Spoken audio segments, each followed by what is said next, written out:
I remember it like it was yesterday when I was laid off from my very first startup that I joined after just 6 months of being there. My boss, the VP of sales, pulled me aside and went, "Hey Shane, you've been doing pretty well, but because of the market turbulence, we've just have to let you go." I went back to my desk, put everything in a box, and did the whole slow walk of shame down the cubicle aisle, back to my car. And the first reaction was that of shock. And I just sat in the driver's seat for 15 minutes in silence and literally started laughing, right? Just out of disbelief. And that started what became an 8-month journey of dealing with all of the emotions, the shame, and hardships of collecting unemployment checks, scrambling, trying to make ends meet with a new mortgage. At the same time, learning resilience and resourcefulness after applying to over 80 jobs before landing my dream position on Google's product strategy team.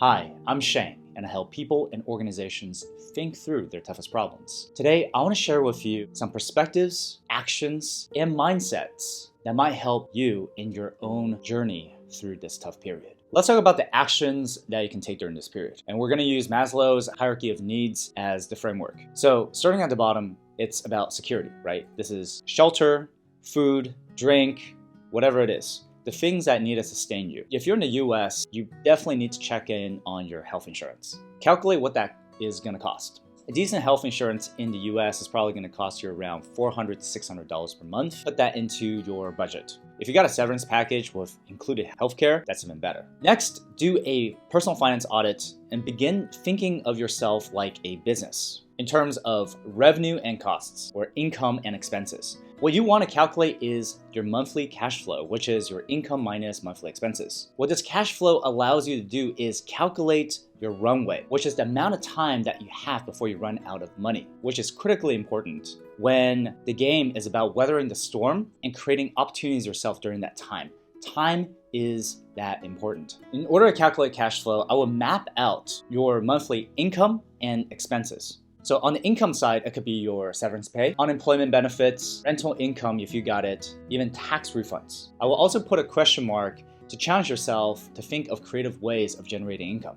On the expenses side, this could be rent, utilities, food, clothing, transportation, including cars, different insurances, and then having a miscellaneous buffer. Once you've mapped the elements out, put everything into a spreadsheet so you can actually calculate the amount that's assigned to each item. Starting with the expenses and then working in your income. So when I was unemployed, I had just bought a 3-room apartment and I ended up renting out 2 of the rooms in order to generate more rental income to cover my mortgage expense. I also started hustling a lot more, trying to find part-time work with other startups and companies that could use my skill set. All these things added up to reducing my burn rate and prolonging my runway, which then I can use to interview for more jobs and stay in the game for a lot longer. When it comes to recruiting, be sure to track all your progress. What I did was for all the positions that I got invited for interviews, I put it onto this spreadsheet where I have the company name, the position, the URL, the interview round, as well as the notes and research that I did for each position. This really helps with time perception because when you're unemployed, especially into, let's say, month 2 or 3 and beyond, all the different positions and roles and time actually starts melding together. And having the spreadsheet gives you a lot more clarity around your progress, what you have gone through already, but it also draws a line in the sand so that I can tell myself that I'm not going to complain until I hit a certain number. For me, that was 100 interviews. I also recommend making a career transitions mind map to prep for telling your story during these interviews. Since recruiters most likely see thousands of CVs a day, once you get that interview, you have to make it count. And to stand out from the crowd, you have to be able to tell a compelling story.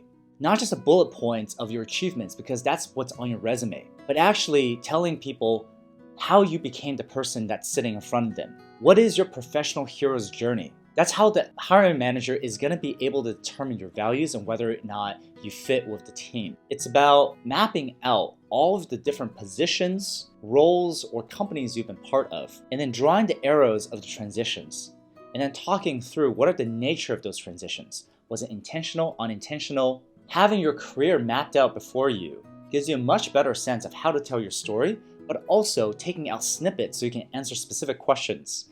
Like, when was the last time that you faced a challenge? which could actually be right now. If you are finding this video helpful so far, please consider hitting that like or subscribe button because your support means the world to me and this channel could not exist without your help. Let's get back into it. Now that we know that you're not going to end up on the street and have a game plan for applying to new jobs, let's talk about mindsets, because that's what's going to keep your morale up as you go through potentially months or even a year of this. First of all, your job and your employer does not dictate your self-worth. When you're working for a well-known company, let's say Google or Meta, Amazon, it's really easy to lead with the brand name and actually attach your self-esteem and worth to the company. When you don't have that, it's about discovering what is it that you love about yourself. What are your true strengths, regardless of the employer? Because this is definitely what you're going to have to identify going into future positions. It's critical to begin practicing reframing situations and emotions, meaning that you can look at this adversity, this challenge as an opportunity to discover yourself, to explore what is it that you truly like to do, rather than being defined by a particular role by a big company. It's an opportunity where you are in full control of your time and mind. Nobody is telling you what to do and how to think. If you're feeling a little lost in this area, recommend checking out my Empowering Mind Maps course that I'll link here. Maybe your layoff is also an opportunity to try out new things, new projects, new skills, or even uproot yourself to a new place. When I was unemployed, I started a new company with my friends. I learned UX design from scratch, how to work with engineers, how to manage projects, and put together presentations to fundraise with investors. Finally, I can confidently say that my layoff and unemployment experience was a true blessing in disguise. The fact that it happened to me relatively early in my career inoculated me to risk-taking and made me far more opportunist, which allowed me to actually jump a lot more and gather a lot more experiences over my relatively short career than many of my other peers. This resiliency or ability to actually bounce back from adversity is going to pay dividends in pretty much every other area in your life. I want to give a heads up that a lot of the perspective part of this video is heavily targeted towards the tech people who just got laid off. Let's start. Today, the unemployment rate sits at 3.5% versus when I got laid off, it was 8.5% during the financial crisis. And the aftermath of that, that was 10%. That is 2 to 3 times higher than today. 12,000 people laid off from Google, right? 10,000 people from Amazon or whatever it is. Yes, it's a bloodbath, but at the same time, it's very localized to the tech sector, which means that tech is not the world and the world is not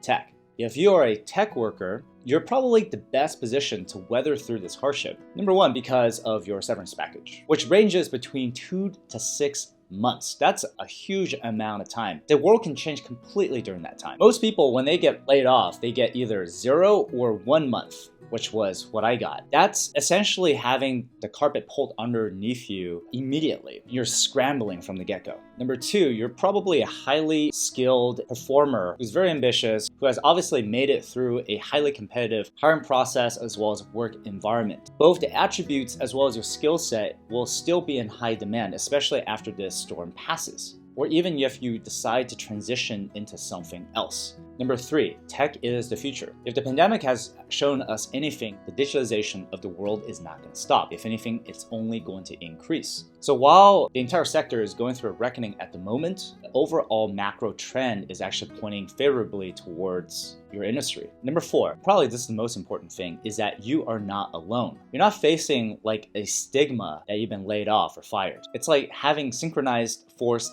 time off, which might actually be a benefit in the long term. Think about it. The tech sector has been a black hole that has just completely sucked in some of the best talent and minds around the world across different industries. Now, this talent is being dispersed. And given how ambitious and driven and smart so many people in tech are, this might actually free up this talent to do so many more amazing things. I personally cannot wait to see the amount of innovation and value that's gonna come out of this crazy catalyst that's happening today. Who knows? Maybe the smart minds, without being tethered to the Googles, Amazons, and Metas of the world, can actually help society out in a positive way. I genuinely believe that. Call me optimistic, but that's how positive change can be made in the world. I would love to know in the comments below how you are currently feeling and what you intend to do in the next month to take charge of your life during this period.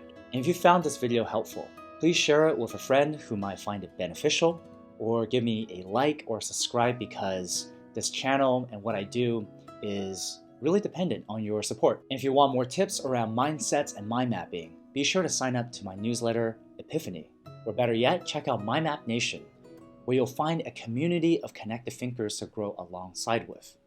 All right, as always, thank you so much for watching, and until next time, take care.